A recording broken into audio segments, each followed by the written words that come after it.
शुद्ध नहीं, त्यागने योग्य नहीं है। शुद्ध नहीं का शुद्ध नहीं का विषय वस्तु चिन्मात्र चैतन्य ज्योति स्वरूप है। कहते हैं वह दृष्टि में ओझल करने जैसा नहीं है। सदा काल दृष्टि में वो आत्मा बना रहना चाहिए।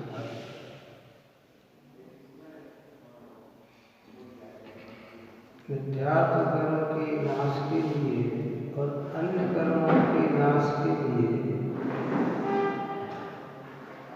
अगर कोई समर्थवान शक्तिशाली कोई वस्तु है तो शुद्ध नहीं की विषय वस्तु शुद्ध आत्मा है। ऐसे अद्भुत बात यहाँ कहकर अब यहाँ आश्रम का सर्वथा नाश करने से जो ज्ञान प्रकट हुआ उस ज्ञान की महिमा का सूचक काव्य कहते हैं। अपना आश्रम अधिकार मूल गाथा आचार्य भगवान की पूर्ण हुई। आगे अपना संवद अधिकार प्रारंभ हुआ।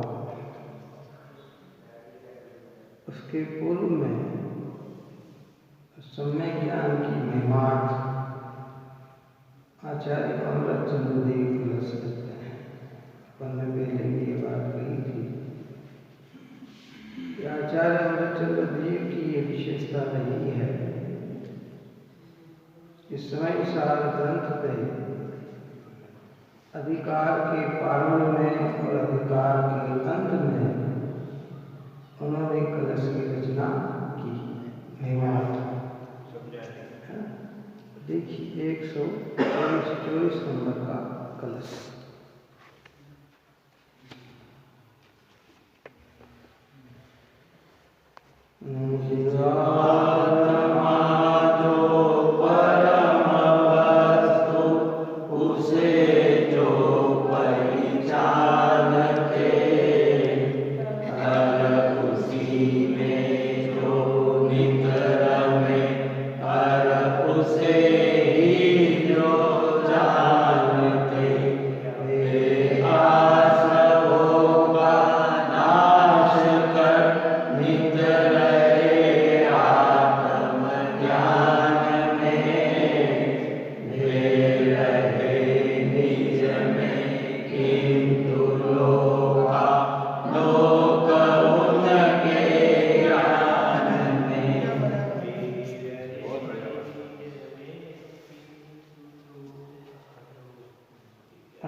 सार।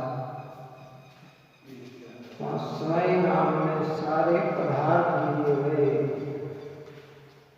और सारे पदार्थों में श्रेष्ठ पदार्थ जीव तत्व को लिया, जीव द्रव्य को लिया, है ना। समय कहने का मतलब सारे पदार्थ, सभी पदार्थ, उसमें सात का निचोड़ जीव है। 6 द्रव्यों में अगर कोई श्रेष्ठ पदार्थ है तो वो जीव द्रव्य है। और जब जीव द्रव्य को मुक्ति किया गया तो कहते उसमें जो परम वस्तु है, आत्मा क्या परम वस्तु है, जीव द्रव्य परम वस्तु है। और उसे पहचान कर जो उसमें रम जाते हैं वे परम पदार्थ है, जो भगवान क्या कहते हैं, आत्मा जो परम वस्तु उसे जो पहचानते और उसी में जो नित रहे और उसे ही जो जानते, वे आसुरों का नाश कर नित रहे आत्म ध्यान में, वे रहे निज में किंतु लोकालोक उनके। ये भगवंत हमारे अनंत और सिद्ध परमात्मा कहाँ रहते हैं, कहाँ रहते हैं कि निज में रहते हैं, लेकिन सारा लोक और अलोक उनके ज्ञान में दिखता है, झलकता। देखने नहीं जाते, दिखता है। जो देखने जाए वो ज्ञान केवल ज्ञान नहीं होता, और जो दिखता है वो केवल ज्ञान होता है। अन्य मत में और जैन मत के भगवान में इतना अंतर है कि वे अपने को सर्वज्ञ तो कहते हैं तो दिखता नहीं है, देखते हैं। आप कोई सी भी चीज देखो ना, वहाँ ये हो रहा है, वो फिर ध्यान करें और हाँ वहाँ ऐसा हो रहा है। हमारे यहाँ जो भगवान होते हैं उन्हें जगत की वस्तुएं देखना नहीं पड़ती है, दिखती है। देखने का परिणाम तो रागात्मक होने से वह मन पर ज्ञान तक तो हो सकता है, कहाँ पर केवल ज्ञान नहीं हो सकता। क्या होता है, मन पर ज्ञान में भी आचार्य भगवंत जोड़ लगाते हैं, है ना। तो उसकी मर्यादा में वो वस्तु हो तो झलक जाती है, लेकिन केवल ज्ञान में तो संपूर्ण विश्व झलकता है।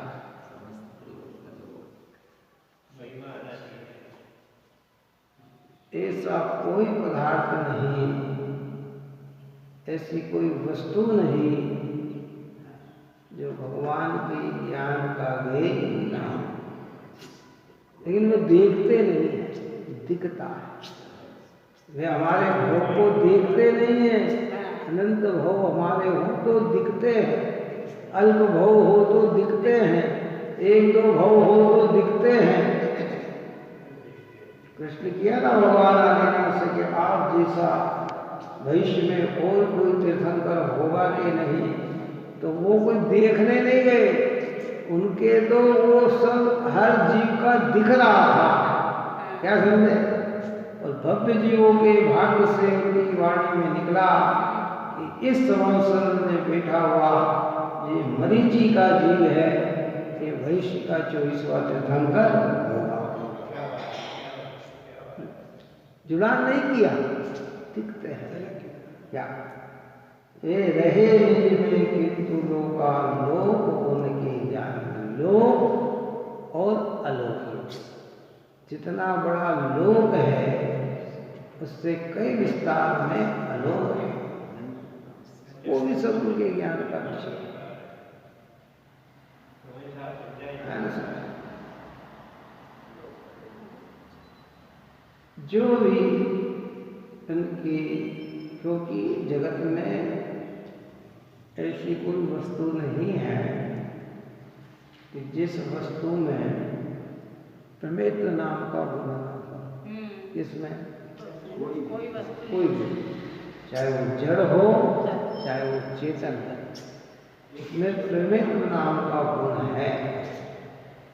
आत्मा में भी प्रमेत्र नाम का गुण है, वो झलकता भी है और झलकाता भी है। इसलिए केवल ज्ञान में सारी वस्तुएं झलकती है। क्या समझ में है? हमारे ज्ञान में अन्य वस्तुएं झलकती है, पर हम भी किसी के ज्ञान में झलकते हैं। बात समझ में आई? हम भगवान के ज्ञान में झलक रहे हैं, हो रहा है।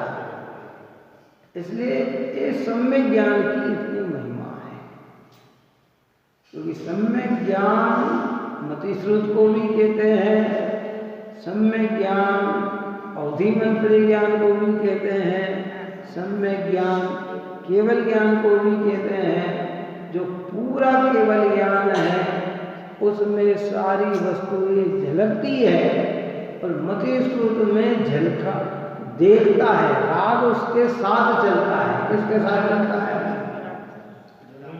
हमारे अन्य, जैसे हम भगवान महावीर स्वामी के दर्शन में संलग्न हैं, फिर उपयोग घट के पार्श्वनाथ भगवान पे जाएगा तो राग आएगा। क्या आएगा? अरे ये भगवान के दर्शन हो गए, अब इनके कर ले, अब ये हो गए, बस कुछ भगवान के कर ले, मल्लीनाथ भगवान के कर ले, है नेमिनाथ भगवान के कर ले, चंदापुर भगवान के कर ले, सिद्ध भगवान के कर ले, क्यों आदिनाथ भगवान के कर ले। ये हमारे विकल्प आते हैं। तो भगवान का ज्ञान कैसा है? झलकते हैं एक साथ।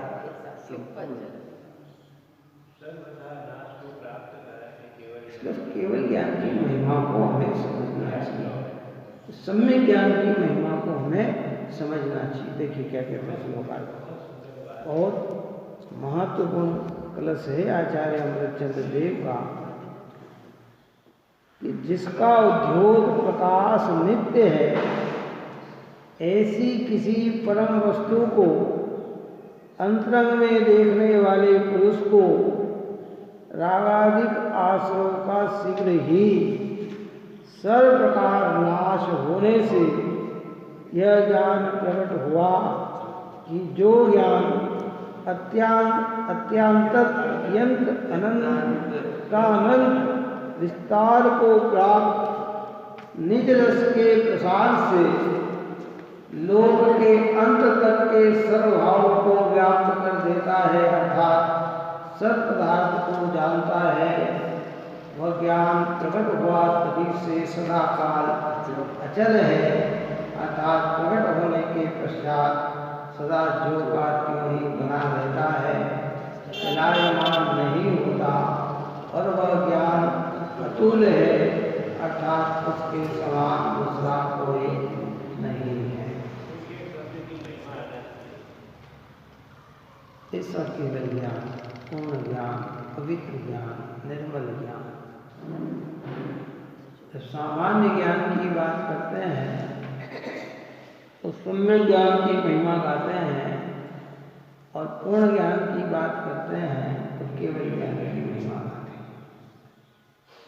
आश्रयों से निवृत्ति दिलाने वाला अगर कोई चीज है तो वह है सम्यक ज्ञान। तो जब सम्यक ज्ञान की बात चलती है ना, तो उसमें सम्यक दर्शन समाविष्ट होता है, क्योंकि सम्यक ज्ञान तभी कहलाता है कि जब सम्यक दर्शन हो। सम्यक दर्शन के बिना जो ज्ञान है वो चौफमिक ज्ञान बड़ा तो हो सकता है, पर वो आश्रय से निवृत्ति नहीं दिला सकता है। जैसे अवधि ज्ञान को भी होता है, शुद्ध ज्ञान को भी होता है, मति ज्ञान को भी होता है, लेकिन जो सम्यक ज्ञान है वो सम्यक होता है, वो सम्यक के साथ होता है, और सम्यक के साथ होने से छोटा सम्यक ज्ञान हुआ तो मिथ्यात्व से निवृत्ति दिला दी। 22 निवृत्ति दिला दी। छोटा सम्यक ज्ञान का मतलब क्या? कि सम्यक दर्शन अभी केवल ज्ञान नहीं है तो उस ज्ञान में मिथ्यात्व का अंश नहीं है, और केवल ज्ञान हो गया तो संपूर्ण ही आश्रयों से क्या हो गई, निवृत्ति। संपूर्ण आश्रयों से निवृत्ति। आप और हमें इतना पावर, इतनी शक्ति पड़ी हुई है, भगवंतों ने व्यक्त की है, हमें व्यक्त करना है।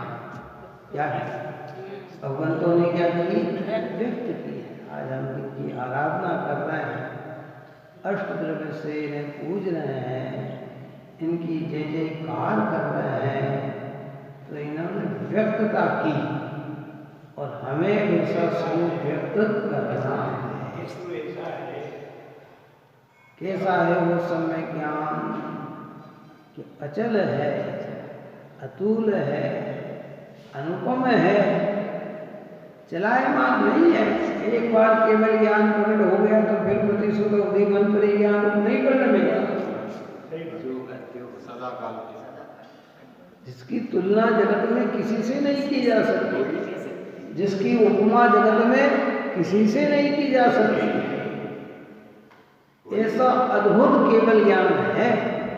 वो केवल ज्ञान में संपूर्ण आश्रयों से क्या है, जो योग संबंधी आश्रय होगी वो बंद के हेतु नहीं होने से उसे निवृत्ति ही कहा गया है। सम्य ज्ञान होते ही मिथ्यात्व अनंतानुबंधी से निवृत्त हो जाता है और ज्ञान की स्थिरताएं बढ़ती है तो अविरत से निवृत्त हो जाता है और एकाग्रता बढ़ती है, श्रेणी चढ़ता है तो प्रमाद से, कषाय से भी निवृत्त हो जाता है। बुद्धि पूर्वक निवृत्त हो गया, अबुद्धि पूर्वक कुछ बचा है और केवल ज्ञान होते ही वह अबुद्धि पूर्वक का आश्रय ही निवृत्त हो जाता है।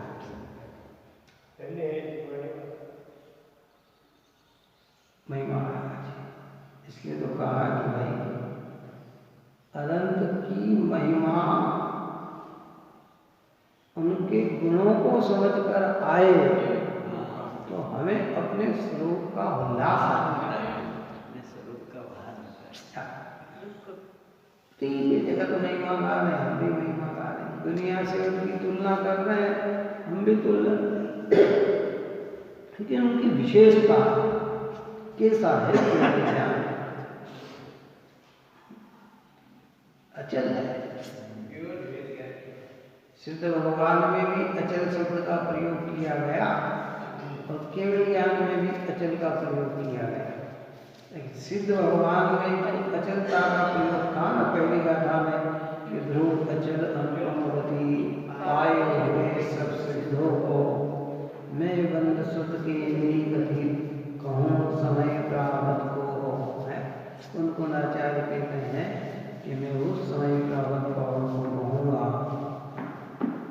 जो केवली कथित है, शुद्ध केवली कथित है और जिन्होंने ध्रुव अचल और अनुपति को प्राप्त हुए हैं ऐसे सिद्ध भगवान को वंदन करती।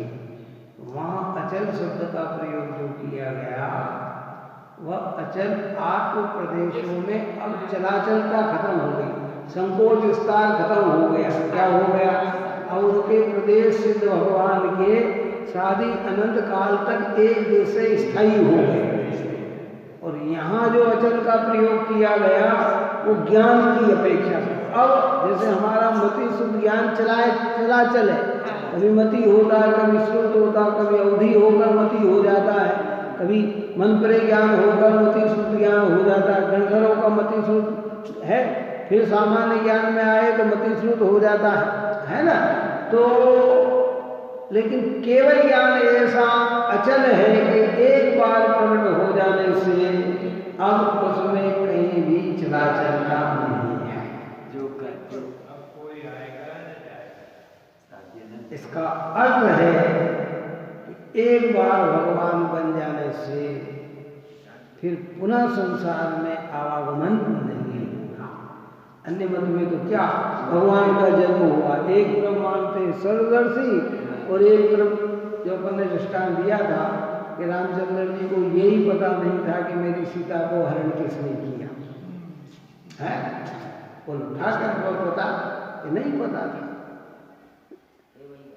तो तुमने अवतार माना ना भगवान का है, तो फिर तुम्हारे ज्ञान में एक तरफ पूर्ण ज्ञान के धारी तेरे हो और एक तरफ तुम्हें यही पता नहीं थी, तो फिर अल्पज्ञ हो गए ना है। इसलिए हमारे यहाँ का तो नहीं, वो उस समय रामचंद्र जी का जीव मतिश्रुत ज्ञान से युक्त था, और जब वो भगवान बन गए, सिद्ध हो गए, तो अनंत ज्ञान से युक्त हो गए। अब वो कभी पुनः पुनः पुनः मतिश्रुत ज्ञान में आने वाले नहीं हैं, अवधि ज्ञान में आने वाले नहीं हैं, मनपरे ज्ञान में आने वाले नहीं हैं, क्योंकि आगम में सिद्धांत है कि अगर एक ज्ञान हो तो केवल ज्ञान ही होता है। अगर आत्मा को दो ज्ञान हो तो मतिश्रुत हो गए, तीन ज्ञान हो तो मतिश्रुत अवधि होते हैं, और चार हो तो मतिश्रुत अवधि हो मन प्रिय हो गए। लेकिन वे किसे हैं? एक ज्ञान के धारी, केवल ज्ञान, पूर्ण ज्ञान जो अतुल है, जिसकी तुलना किसी से की जा सकती नहीं है। बोलो किससे उपमा दे भगवान?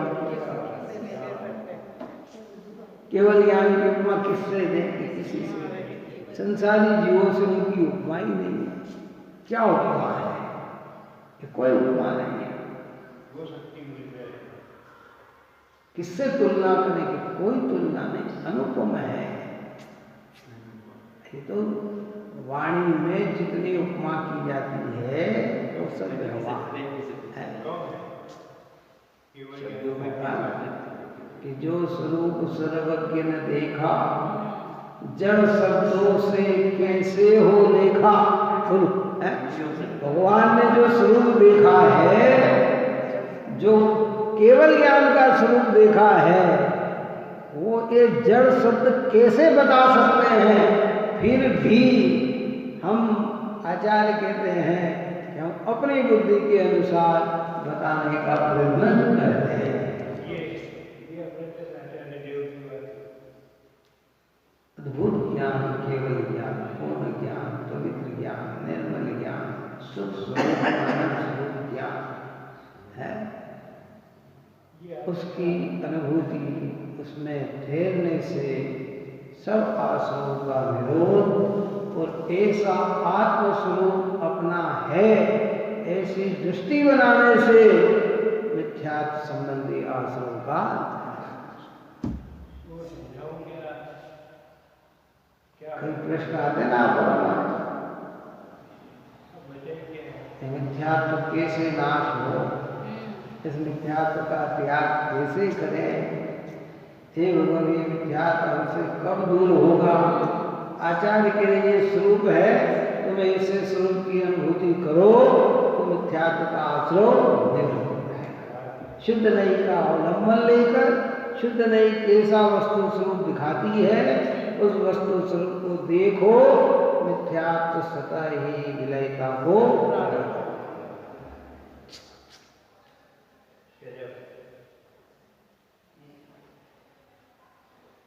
भगवान की अद्भुत। इसलिए अपने यहाँ लिखा कि जिनवर के दर्शन पूजन से पापों का पुंज प्रलय होता।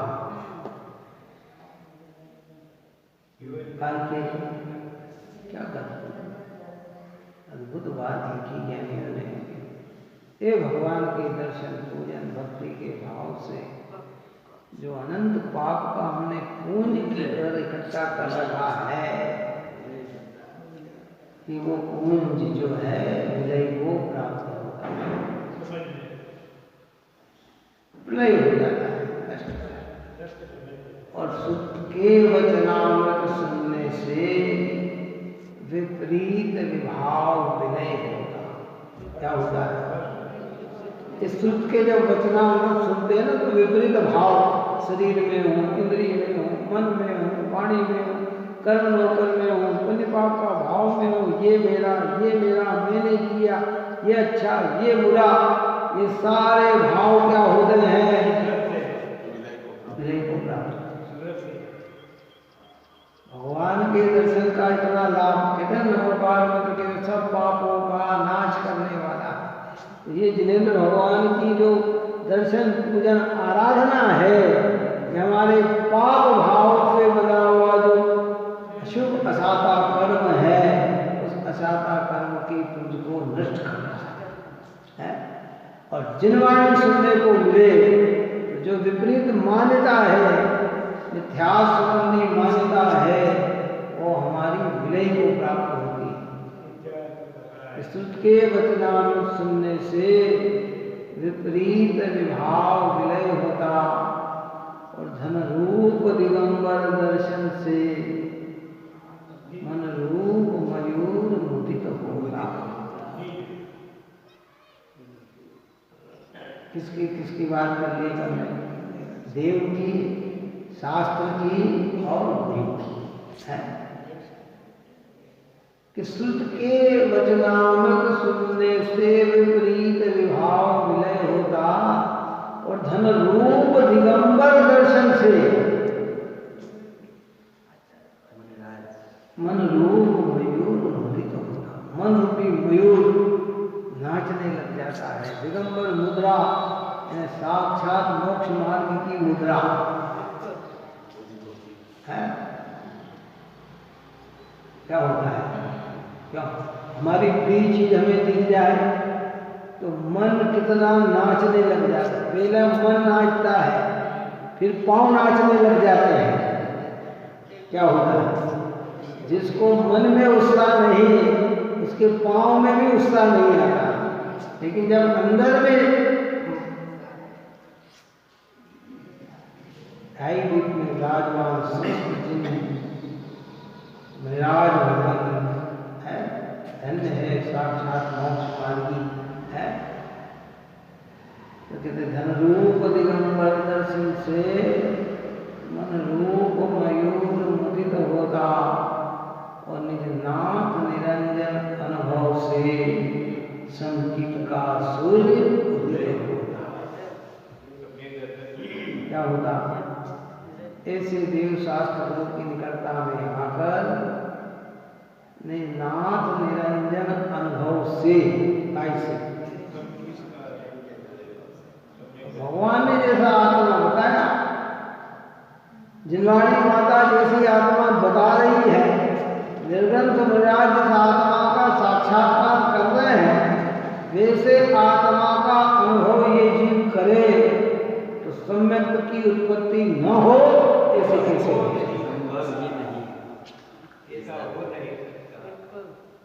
और काय का विषय बनेगा कि शुद्ध नहीं का विषय बनेगा। केवल ज्ञान की अद्भुत महिमा हमारे हृदय में होना चाहिए। स्वप्न में भी अपन ने कल परसों भी कहा कि बाहर में हमारी दृष्टि पंच परमेष्टि से न हटे और भीतर में हमारी दृष्टि ज्ञायक भाव से न हटे। कैसे न हटे? भीतर में हम कैसे? एक ज्ञान चिन्मात्र चैतन्य और बाहर में अगर हमारी दृष्टि कहीं है तो पंच परमेष्टि निर्गुण सर्व के भगवान हरिहंत सिद्ध परमात्मा आचार्य उपाध्याय साधु महाराज और उनका बताया हुआ ये पवित्र मार्ग, ये हमारे सिरमौर बाकी सब देखा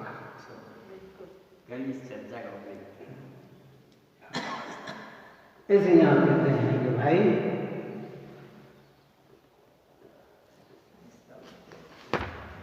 देखिए भावार्थ कहते हैं, जो पुरुष अंतरंग में चैतन्य मात्र परम वस्तु को देखता है और शुद्ध नहीं के अवलंबन द्वारा उसमें एकाग्र हो जाता है, उस पुरुष को तत्काल सर्वरागादि आश्रय भाव का सर्वथा अभाव होकर सर्व अतीत अनागत और वर्तमान पदार्थ को जानने वाला निश्चल अतुल केवल ज्ञान प्रकट होता है, वह ज्ञान सबसे महान है, उसके समान दूसरा कोई नहीं है।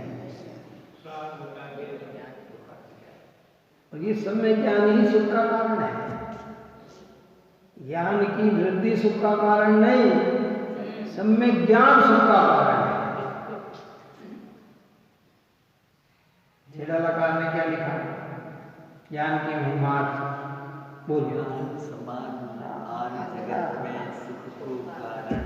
ज्ञान समान आन जगत में सुख को कारण, यही परमामृत जन्म जरा मृत रोग निवारण।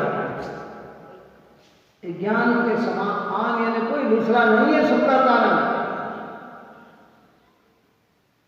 हमें सब सुख के कारण दिख रहे हैं, धन की उत्पत्ति, धन की व्यवस्था, बाहर अनुकूलता, ये सुख, ये हो जाए तो ये सुख, ये हो जाए तो ये सुख। आचार्य कहते हैं ये चीजें तूने अनंत बार पूर्व में प्राप्त की है। स्वर्गों में जो परिवार होते हैं ना, स्वर्ग में जो परिवार होते हैं कितने दिन के लिए मिलते हैं? 10-20 दिन के लिए, 150 दिन के लिए, 1000-10,000 वर्ष के लिए, अरे लाखों करोड़ों अरबों वर्षों तक मिलते हैं। और यहाँ तो लड़ाई झगड़ा भी होता, वहाँ लड़ाई झगड़ा भी नहीं है। समझ में आई बात के नहीं? उसमें भी रहकर भी हम सुख नहीं भोग पाए। समझ में आई बात? कितना परिवार, और वो भी सुख रूप नहीं लगा।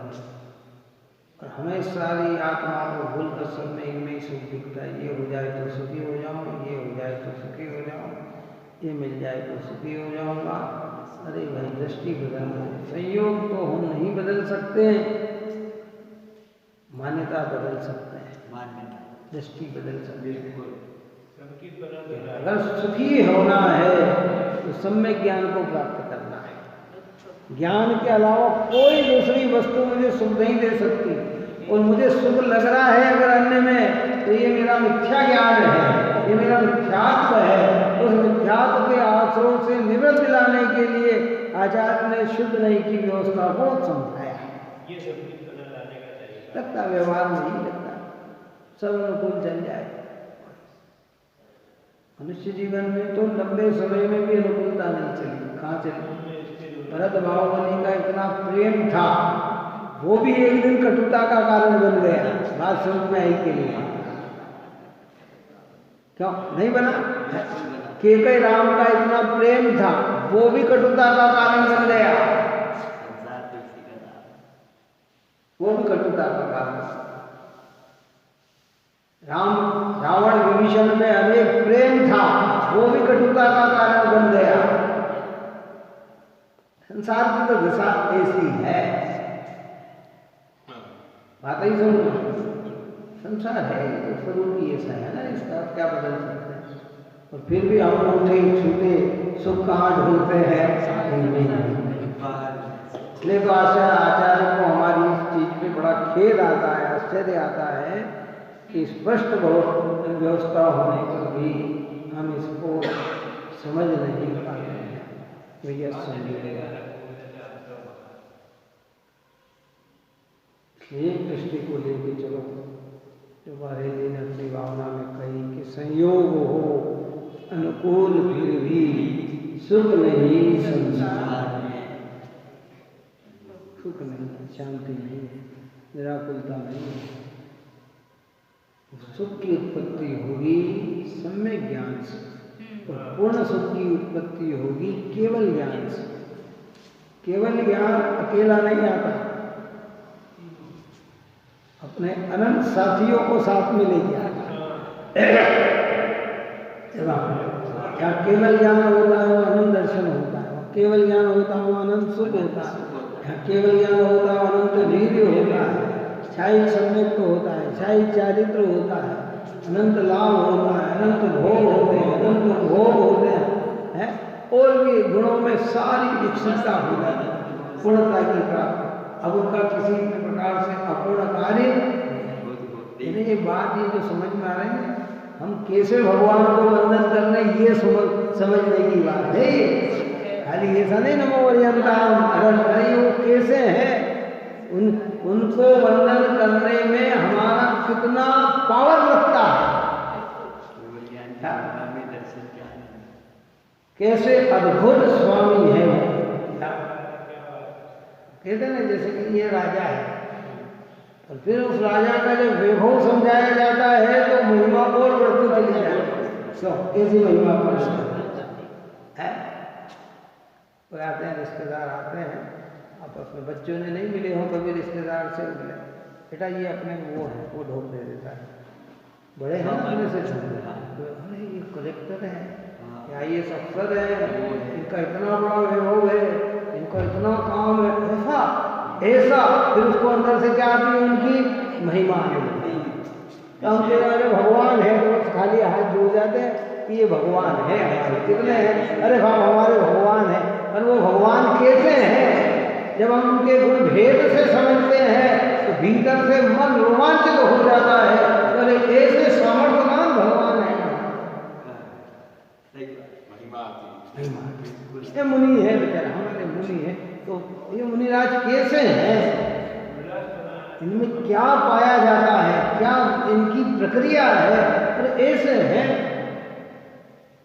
अन्य मत वाले जब अपने जैन धर्म के मुनियों को समझते हैं ना, फिर जब उनको आचरण से देखो, एक टाइम में खाली, और वो भी खड़े खड़े, और वो भी अंतराय आ जाए तो दोबारा लेते नहीं है, वस्त्र आभूषण रखते नहीं है, रात में ठंडी हो या गर्मी हो या कैसी भी हो, तो उनको उनकी क्या आती है, महिमा। फिर वे अपने साधु से इन साधु की तुलना करते हैं, और कहते हैं अरे नहीं, धर्म है तो जैन धर्म सच्चा है। आता ही समझ में नहीं। अन्य मत की और अपने उपवास में जब बात आती है ना, तो जब अपन अपने उपवास का स्वरूप बताते हैं तो अरे वो कहते भाई आज हमारा उपवास है, तो क्या है कि भाई क्या आज हमारा उपवास है, क्या आज 11 से, अच्छा 11 से, आज सावन सोमवार है, क्या ऐसा हम तो फरियाली हमेशा चलेगा, क्या चलेगा। जब उन्हें पता लगता है अरे ये तो एक बूंद पानी भी नहीं पीते हैं, कितना, एक दाना भी नहीं खाते हैं, ऐसा, तो उनको हमारे उपवास की क्या आती है, महिमा। ऐसे हम कहते भगवान है, कहाँ दर्शन करके आए कि हम भगवान के दर्शन करके आए, तो वो भी समझते भगवान हमारे यहाँ, भगवान इनके यहाँ, ठीक है ये इनके भगवान, लेकिन ये भगवान हमारे है कैसे, ये केवल ज्ञान है कैसा है, ये अचल है, ये अतुल है, ये अनुपम है, इसकी उपमा किसी से की जा सकती नहीं है। कोई जगत में ऐसा पदार्थ नहीं है जो भगवान के उपमा योग्य हो, केवल ज्ञान के उपमा योग्य हो। ऐसा अद्भुत कार्य भगवान ने किया, अंदर से रोमांचित हो जाए। कहते हैं कि ऐसे स्वरूप समझने से ग्रहित मिथ्यात्व परिणति में टिक नहीं सकता, कितना, और जिनको बता रहे वो विषय वो तो वस्तु पकड़ने आ जाए तो अग्रिम ध्यान का भी मिले।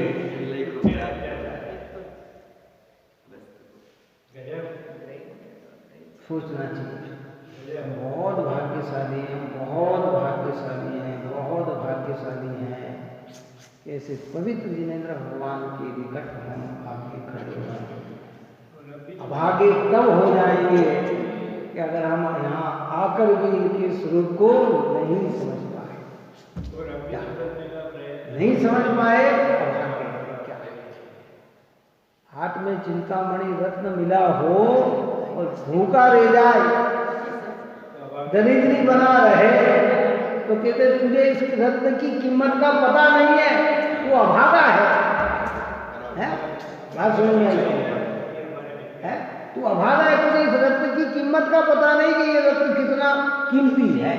ऐसे ऐसे पवित्र जिनेंद्र भगवान के निकट आकर भी अगर हमारा मिथ्यात्व न गले और हमें कोई अन्य ही ही हमें गुरु गुरु दिखे, अन्य का धर्म ही हमें श्रेष्ठ नजर आए, तो कहते हैं कि अभी तुझे इस रत्न की खबर नहीं है। जन्म लिया है जैन कुल में इसलिए भाग्यशाली है, लेकिन वस्तु स्वरूप नहीं समझा इसलिए अभागा ही है। क्या है?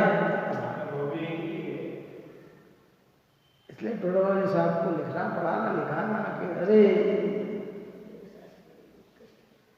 दरिद्री को अवलोकन मात्र चिंतामणि रत्न चिंतामणि मिले और वो देखने से इनकार कर दे, कोड़ी को अमृत पान कराया जाए और वो पीने से इनकार कर दे, तो उसके अभाग्य की महिमा वो हमसे नहीं कही जाए। नहीं, मुझे तो नहीं पीना। अमृत पान है ना, अमृत पीने से तेरा कौन विनाश को प्राप्त हो सकता है। तो दरिद्री चिंतामणि का अवलोकन करने से तेरी दरिद्री चली जा सकती है, और तू देखने से इनकार करता है कि नहीं मुझे नहीं। ऐसे ऐसे जिनेंद्र भगवान, ये जिनवाणी माता और ये निर्गंध मुनिराज भगवंत है, जिनकी अवलोकनता से ही जीवन में मिथ्यात्व का विनाश हो, जिनके स्वरूप को समझने से मिथ्यात्व का विनाश हो, और ये प्राप्त करके भी इनका उपयोग न करे, तो कहते हैं कि भाई तू अभागा ही है। क्यों? थाली पे बैठकर भी भूखा रह जाए तो कितना भाग्यशाली चल गया। क्या कहेंगे?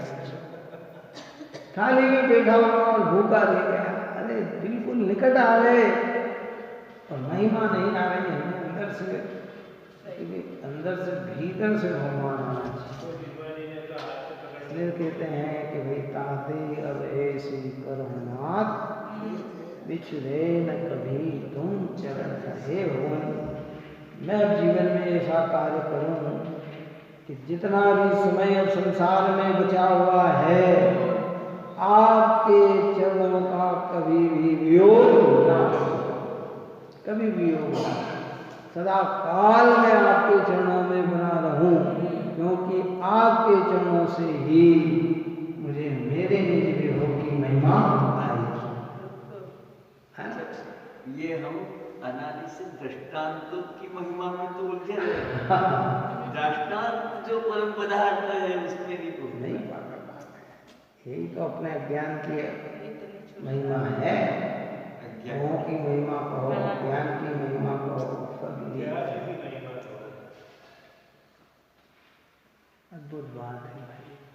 दिगंबर मुद्रा धन्य है, भगवान बने किसी को कितना। इसलिए टोडरमल साहब ने इतनी बड़ी बात लिखी अनंत के स्वरूप के अंदर। एक बार उनके स्वरूप का हमें विश्वास तो जमे कि पहले उन्होंने लिखा कि जो गृहस्थपना त्याग है, अंतरंग और बहिरंग। गृहस्थपना है गृहस्थ का रस, और दूसरा गृहस्थ संबंधी सारे आराम साराम छोड़कर मुनि धर्म अंगीकार कर, जो गृहस्थपना त्याग कर मुनि धर्म अंगीकार कर शुद्धोपयोग द्वारा निस्वभाव, जो गृहस्थपना त्याग कर मुनि धर्म अंगीकार कर निस्वभाव साधन द्वारा जिन्होंने 4 घाती कर्म का क्षय कर दिया है, अनंत चतुष्टय जिन्होंने अपनी परिणति में प्रकट कर लिया है, ऐसे अरिहंत, तो उसकी सारी प्रक्रिया क्रमानुसार आ जाएगी।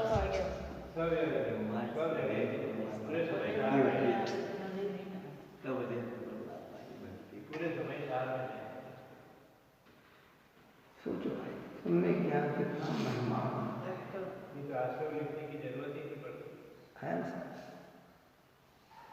कोहिनूर हीरे की कणिका भी बहुत कीमती होती है। किसकी? कोहिनूर हीरा तो पूरा कीमती है ही, लेकिन अगर उसकी कणिका भी मिल जाए ना तो वो भी कीमती होती है।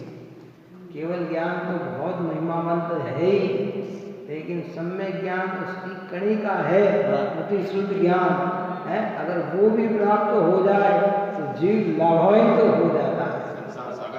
हाँ, ये धीरे धीरे वृद्धि करता वो प्राप्त होगा। इसलिए हमें महिमा आनी चाहिए, भीतर से महिमा आना चाहिए। हो ऐसा पवित्र जिनेंद्र भगवान का मार्ग हमें मिला है, क्या कहते हैं, इसलिए वो ज्ञान सबसे महान है, उसके समान दूसरा कोई नहीं है। टीका इस प्रकार आश्रव रंगभूमि से बाहर निकल गया। जो स्वांग धारण करके आया था ना, और सब में ज्ञान ने पहचान लिया, और सब में ज्ञान ने पहचान लिया तो वो कहता है कि भैया अब मैं क्या हूँ, मैं बाहर हो जाऊँ, अब मेरे को यहाँ रहने की जरूरत नहीं है। रंगभूमि में आश्रव का स्वांग आया था, उसे ज्ञान में उसके यथार्थ स्वरूप में जान लिया, इसलिए वह बाहर निकल गया। क्यों बाहर निकल गया, क्या निकल गया? मैं तो इसको कई बार दृष्टांत देके समझा दिया कि पुराने समय में नाटक मंच पे जब फैंसी ड्रेस होती थी और वो न जाने कैसा भेष धारण करके आ, वो मंच पे तभी तक बना रहेगा जब तक उसे कोई पहचान कर नहीं, और जब पहचान कर आवाज लगाने लग जाते अरे ये तो वो है, ये वो है, तो वो अपना स्वांग छोड़कर वहाँ से बाहर हो जाता है कि अब मुझे पहचान लिया, तो मुझे ऐसे आश्रव को दुख रूप जान लिया। ये आश्रव दुखकार है, ये आश्रव भाव आत्मा की मलिनता है, और मेरा भगवान आत्मा चैतन्य स्वरूप है, वो चैतन्य की महिमा में लीन हुआ तो आश्रव निवृत्त होने लग गया। योग कषाय मिथ्यात्व असंयम आश्रव द्रव्य आगम गाये, राग विरोध विमोह विभाव अज्ञान भाव जलाए। योग कषाय मिथ्या असंयम आश्रव द्रव्य आगम गाये। आगम में इन्हें आश्रव बताया है, किन किन को बताया है, तो उस शब्दों को इधर उधर किया है क्रम से चले तो मिथ्या अविरत असंयम है ना, अविरत प्रमाद कषाय और योग, इनको क्या है आगम में क्या बताएंगे, ये आश्रव है, इनकी प्रवृत्ति क्या है, ये आश्रव है। और राग विरोध विमोह विभाव अज्ञान में ये भाव, ये राग विरोध, विरोध यानी द्वेष, राग द्वेष विमोह विभाव, ये सब मोह मिथ्या, ये सब विभाव भाव है, अज्ञानमय भाव बताए। इनको ये भाव कैसे हैं, ये सब अज्ञानमय भाव है। जेव निराज करे इन पाल सुरीति समाज लय सिंह खाए। जेव निराज करे इन पाल, जो निराज होते हैं वो इन्हें पलायन करते हैं, और सुरीति समाज रहे सुरीति से अपने अनंत गुणों के समाज को प्राप्त करके हैं कहाँ जाते हैं, शिव खाए, शिव बने, मोक्ष चले गए। काय नमाय नमो चित लाए, कहूँ जय पाए लहू मन पाए। मन वचन काय, काय नमाओ नमो चित लाए, कहूँ जय पाए लहू मन भाए। क्या हमारे भाग्य खुल गए भाई। पंचम काल में भी प्रारंभिक काल है, आने वाला काल, आने वाला समय आगम के अनुसार है। सर्वज्ञ के ज्ञान में तो प्रतीक लग रहा है कि आने वाला समय कैसा होगा। तो पंचम काल का प्रारंभ समय था, तो हमें ये सदवाद भी सुनने पढ़ने को मिल गई, और इस काल में हमारा जन्म भी हो गया।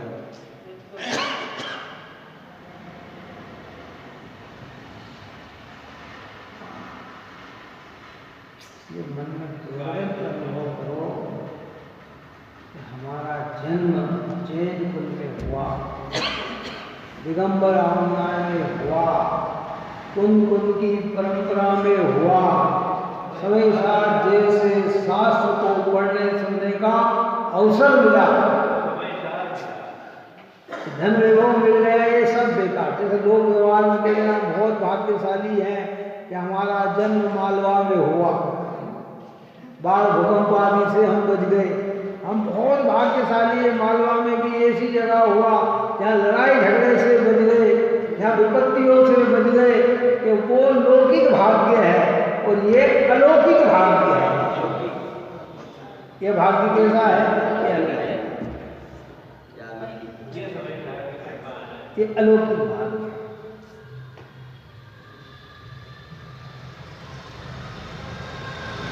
यहाँ की भाषा जैसे लौकिकता में मधु है ना, मालवा की भाषा लौकिकता में मधु है। आप अगर उधर चले जाए ना भिंड आदि एरिया में, वहाँ जेनी भी शब्द ही बोलता है, कठोर शब्द बोल, उनकी वाणी में ही कर्कशता है, कहाँ है, और यहाँ का भाषा में ही मधुरता है क्या। तो ये लौकिक व्यवहार है। ऐसे यहाँ कहते हैं कि हम ऐसे परमात्मा अनंत सिद्ध के मार्ग में आए, आचार्य उपाध्याय साधु के मार्ग में आए, ये हमारा महान भाग्य है कि जिसकी हर वाणी में आत्मा की महिमा है। इसलिए काय नमाय नमोचित लाए, कहूँ जय पाए लहो मन भाए।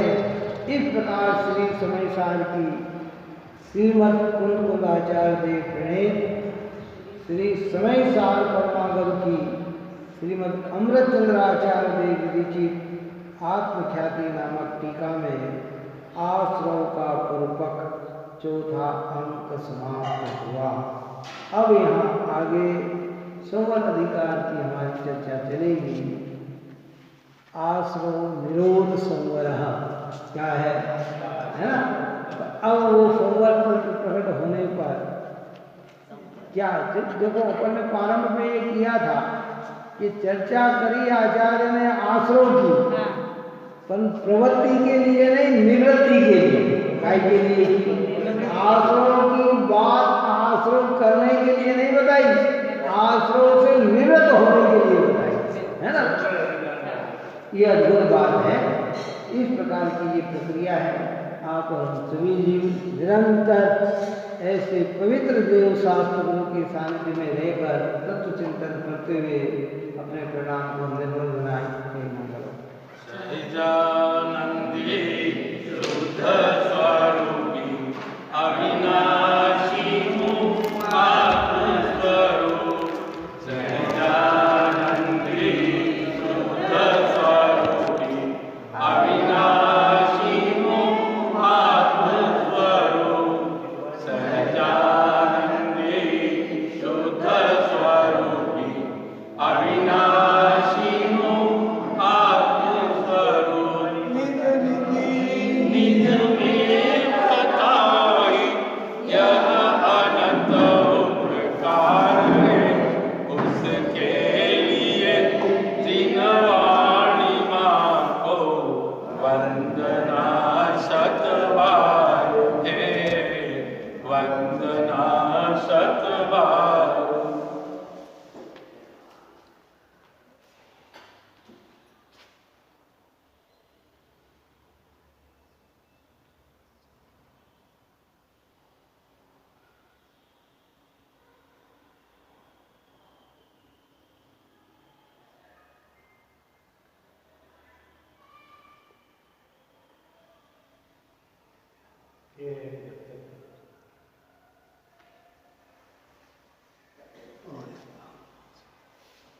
वाणी के ज्ञान से सूझे लोकालो, सुवाणी मस्तक सदा देतुम।